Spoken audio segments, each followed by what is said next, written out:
Let us read the question. The two circular coils A and B are facing each other as shown. The current I through A can be altered. Then क्या होने वाला है? अब देखो कि भाई जो भी होगा, अच्छा अपने को वैसे यहां पे इनका रिलेशन बताना है कि क्या हो रहा होगा, है ना। दोनों जैसे ही हम लोग करंट फ्लो करवाएंगे तो ए और बी के बीच में क्या होगा, तो जो कॉन्सेप्ट हम लोग इस्तेमाल करने वाले हैं वो है लेंज का नियम। और लेंज का नियम अपने को स्पष्ट सी बस एक बात बोलता है कि फ्लक्स में चेंज का अपोज करना है। फ्लक्स बढ़ रहा है, फ्लक्स घटाओ, अब चाहे कैसे ही घटाओ, मैग्नेटिक फील्ड बढ़ा के, घटा के, पास ले जाके, दूर ले जाके, फ्लक्स घटना चाहिए बस।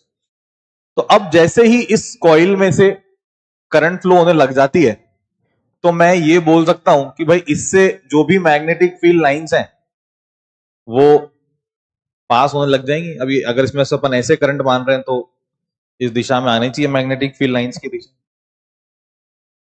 है ना।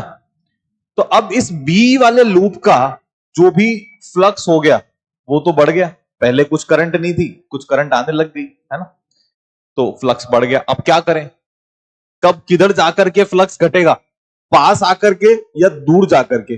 मेरे को दिख रहा है कि जैसे जैसे पास आएंगे वैसे वैसे फील्ड लाइंस की डेंसिटी बढ़ रही है, मतलब बी बढ़ रहा है, मतलब फ्लक्स भी बढ़ेगा।